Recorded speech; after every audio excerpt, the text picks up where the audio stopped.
Beliau ini anaknya Habib Segaf bin Abu Bakar Segaf.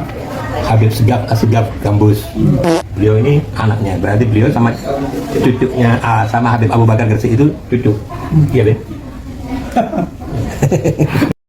Satu habaib yang bodoh, satu habaib yang tolol dan goblok masih lebih utama dan lebih berjaya ketimbang 70 kepala aulia dan 70 kepala ulama yang ada di Indonesia yang pernah hidup di masa lampau.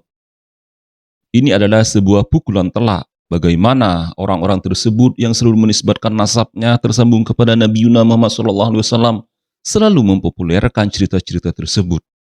Dan ini adalah sebuah pelecehan di mana seakan-akan ulama yang Indonesia tidak pernah sekelas dengan Habib-Habib asal Hadrami Tarim tersebut. Menimbulkan ketergantungan serta kontradiksi yang sangat luas di Indonesia. Ketergantungan pada habaib selalu berdiri di persimpangan yang bikin serba salah, sahabat. Orang-orang dan oknum suci yang selalu membranding, membawa nama besar Nabi Muhammad SAW dijadikan sebagai koreksi. Bagaimana ke depannya agar masyarakat yang ada di Indonesia mempercayai bahwa mereka konon katanya tersambung kepada Nabi Muhammad. Sejauh ini, ketakutan-ketakutan ketika diminta verifikasi seakan-akan tidak akan ada habisnya. Jika dahulunya mereka selalu meminta disembah di negeri ini, namun ternyata di detik ini mereka rungkat, mereka batal, dan mereka tidak bisa menisbatkan lagi bahwa nasabnya benar-benar tersambung kepada Nabi Muhammad SAW. Orang Pahlawi juga, dua orang ini mengajak saya itu ke kalau orang bilang duduk gemetar ya. Duduk gemetar itu kalau digabungan dugem ya. Oh, dunia gemerlap duduk gemetar. Dunia gemerlap. Jadi dalam hati kecil saya itu seperti ini. Kok katanya cucunya Nabi, keturunannya Nabi, tapi kok saya dulu itu pernah saya tanyakan ya. Loh ya, kalau bilangnya kan ya. Ya, ente itu kan jari ini bahasa Jawa nggak apa-apa ya? Nggak apa-apa, campuran ya. Jari ini turunannya Nabi, tapi kok koyok ngene iki ya opo? Akhirnya ya opo? Lho ndak apa-apa. Kabeh ku ono sekat-sekate, Pak. Nggak apa-apa. Ada sekat-sekatnya. Lah itu nanti rusake kaya opo? Kakeknya anak sing sing nanggung. Berarti sejak kecil begitu ya. Memang seperti itu. Iya. Terus udah doktrin itu. Iya. Terus saya bilang gini, "Nek ngono aku ya apa lho ndak iso ente itu ahwal." Nah, dari situ saya mangkel ya. Oh, ini apa? Kerentanan sosialnya dari situ aku waduh ini. Enggak dari itu aja ya, banyak sekali wes sampai tapi itu sempat pemikiran itu sempat terbantahkan karena saya dulu pernah mengikuti majelis dzikirnya Habib A lah gitu. Habib A yang ada di daerah situ juga daerahnya ibu saya tadi. Jadi sempat ikut selama insya Allah kalau nggak lupa 2 tahunan 2007 2009 sampai 2006 sampai saya lulus sekolah SMA. Kakak saya yang pertama almarhum, kakak saya yang kedua saya, paman saya, saudara-saudara paman saya semua mukibin semua dulu ikut majelis zikir itu semua. Dan yang pemimpinnya tadi Habib A itu tadi kalau sekarang tak telaah gitu ya. Cuma doa terakhir nggak tahu itu bacanya apa juga saya nggak tahu dulu. Terus sama selesai pengajian itu kan berbincang-bincang itu ya. Wes khurafate keluar semua. Wes itu semua kan tertuju ke Habibnya itu. Wes engko wis dikelompokno danae yo. Danae dikelompokno wis oleh piro kon piro nyumbang piro kon meneh. Ya nang Wali Songo meneh. Kudu meneh nang Wali Songo iki gitu. Terkumpul supaya percaya gitu ya. Enggak. Jamaahnya itu. Iya, termasuk kakak saya dulu. Kakak saya bisa dianggap dulu sebagai ATM yang bisa berjalan lah. Karena punya duit. Kalau nggak punya duit ya bukan ATM. Iya. Celengan berjalan berjalan ya Allah. Terus akhirnya saya ke trigger untuk berputar balik itu ya. Nggak lama ya, barusan ini. 2000 berapa? Sekitar 2024 lah, 2024an gitu. Saya itu malah dibilangin sama teman saya yang ada di Blitar sana, tapi aslinya orang Lamongan. Orang Lamongan. Oke, bilang gini ke saya, bro, ya apa, gak ndelok Habib ya? Ndelok apa Habib? Lu rame, nang YouTube saya rame. Lu rame nih apa? Wah, Habib itu tiba itu tuh, mosok ulo gitu kan ada. Mosok rame masa? Iya delokan toh, delokan ono tulisan kok Kiai Imaduddin Usman Al-Bantani. Nah, itu dari situ saya lihat terus. Yang kedua panjenengan nih, yang kedua panjenengan, sampai segitu Gus Fuad, akhirnya Gus Ali Jazuli dan yang lain sebagainya sampai sekarang akhirnya dari hati kecil dulu punya wiki mungkin duduk bu cucu Nabi nih. Sekarang wis ngeblok wis hati saya. Terus yakin, hakul yakin Udah, aku yakin. Subhanallah. Jadi ini pengalaman Nggih. asli, bukan settingan. Asli dari keseharian saya dulu. Bahkan Jadi, itu yang saya tersentuh itu, Mas Hilmi. nggih. Kalau saya melakukan kemaksiatan dosa, gak apa-apa. Kalau kamu jangan niru saya. Nah itu saya sempat emosi ya. Dulu ngapunten nih, saya sampai pernah ya mungkin kalau sekarang itu saya dipolisikan mungkin. Nggih. Saya pukul ya. Oh, Enggak, saya pukul dalam kondisi mabuk ngomong seperti itu. Kondisi mabuk kena homer. nggih, Komar. Saya pukul, saya bilang walaupun kamu cucu Nabi atau apa tapi perilakumu sama orang lain seperti itu ya mungkin ini balasannya. Kalau nggak diridhoi kan nggak mungkin kepukul kan gitu. Berarti jenengan seandainya mukul cucu Nabi asli, berarti jenengan kualat sampai sekarang. Enggak, mungkin. Tapi sampai sekarang nggak kualat-kualat. Nggih, malah tambah berarti gede. bukan cucu Nabi asli ya. Enggak lagi kan ngoten.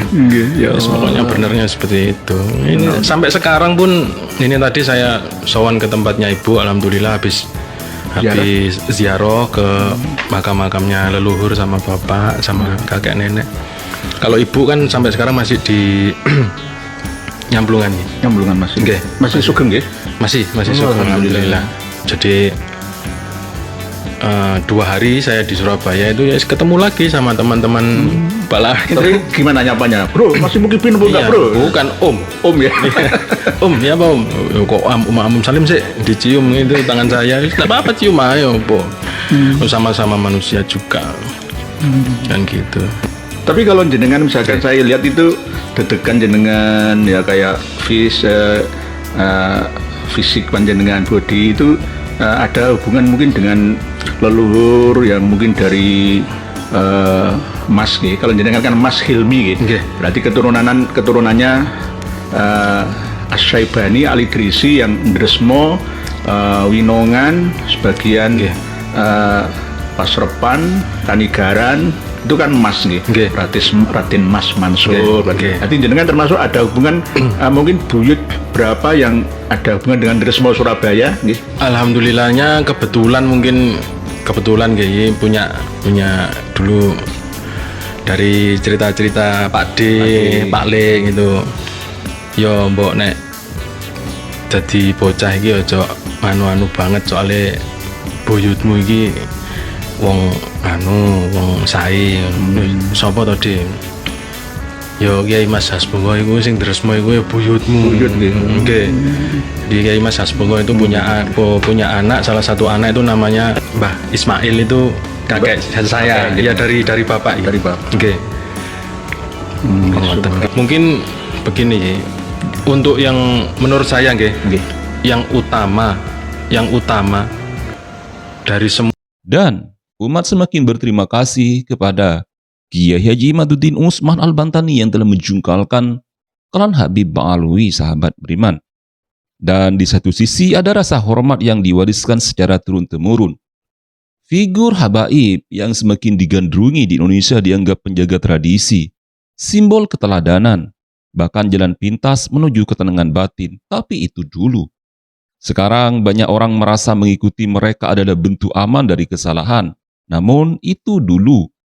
Dan sekarang juga seolah ada jaminan selama di belakang Habib, langkah tidak akan tersesat.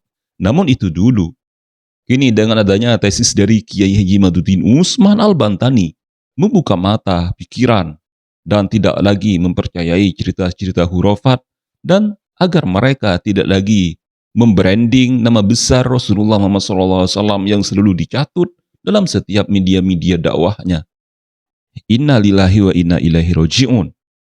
Dan apa yang terjadi ketika kritik langsung dianggap durhaka bukan bagian dari cara berpikir? Tuliskan komentar Anda pada kolom komentar dan terus pantengin kanal Muslim Orientalis agar antum sekalian bisa memahami bahwa siapa sebenarnya klan Habib Ba'alwi yang selalu menasabkan nasabnya kepada Nabi Muhammad SAW. Dan di detik ini netizen pun menjadi ahli nasab dadakan karena dianggap sangat layak untuk mengkritisi klan Habib Ba'alwi, sahabat. Dan disinilah dilemanya makin terasa.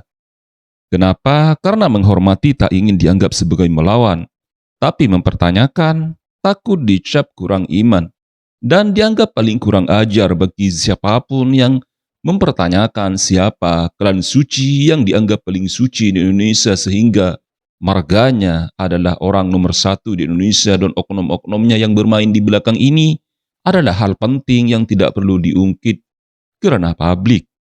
Dan di sini muncul kegelisahan yang jarang diucapkan secara turun-temurun. Sehingga yang jarang diucapkan keras-keras, apa jadinya kalau kebenaran hanya dilihat dari siapa yang berbicara, bukan lain dari isinya. Innalillahi wa inna ilaihi raji'un. Topik semakin memanas, terlebih pengikut dari Kiai Haji Imaduddin sangatlah banyak di Indonesia dan tidak pernah membiarkan mereka berkuar-kuar lagi dalam setiap media-medianya dan menghormati tak ingin dianggap melawan sehingga takut dicap kurang iman. Kesadaran masyarakat dengan adanya tesis ini menimbulkan kekhawatiran di pihak Rabithah Alawiyah yang senantiasa dianggap merongrong bagaimana stabilitas dan keamanan dari Habib-Habib asal Hadramit Harim Yaman. Orang-orang di Indonesia meminta agar mereka dideportasi sekarang ini juga. Namun anggapan seperti ini adalah isapan jempol belaka yang tidak akan pernah terwujud karena mereka adalah warga Indonesia. Dan Profesor Dr. Mahfud MD pun pernah berujar, tidak masalah mereka mengaku nasabnya tersambung kepada Nabi Muhammad. Tapi merubah sejarah, merubah lagu kebangsaan dan mengklaim secara sepihak bahwa Indonesia adalah milik Habib Tarim sangat tidak dibenarkan.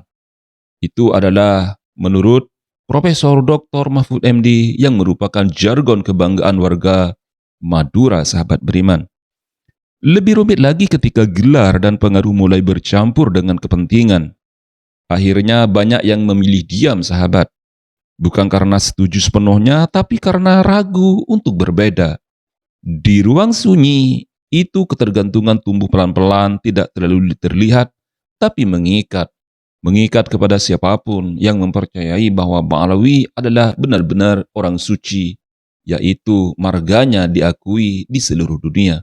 Tapi itu dulu, Kiai Haji Maduddin Usman Al-Bantani telah membantah bahwa nasabnya mongkote, batal, dan bahkan tidak pernah tersambung sanadnya kepada Nabi Muhammad SAW. Yang satu bicara soal ketulusan, dan yang lainnya melihat peluang kekuasaan. Yang satu mencari tuntunan, yang lainnya mulai merasa diarahkan siapa sebenarnya mereka, dan bagaimana mereka bisa membranding bahwa mereka gelar nasabnya tersambung kepada Rasulullah Muhammad. Jadi ini bukan sekedar soal percaya atau tidak. Ini soal keberanian untuk tetap menghormati tanpa kehilangan kesadaran. Mereka klan Habib Ba'alwi yang konon katanya tersambung sanadnya dan nasabnya ketika diminta validasi dan bukti-buktinya seakan-akan lari dari kenyataan. Jauh panggang daripada api memang ketika kita berbicara mengenai topik nasab. Maka siapapun itu oknumnya diharapkan berhenti. Karena di titik ini masyarakat di Indonesia semakin tidak mempercayai bahwa Ba'alawi adalah orang-orang suci yang harus disembah di negeri ini, sahabat beriman semua. Setuju juga Anda? Tuliskan komentar Anda pada kolom komentar siapa sebenarnya klan habaib tersebut. dan nantikan video terbaru dari kanal Muslim Orientalis. Saya akhiri polemik di sini. Wassalamualaikum warahmatullahi wabarakatuh.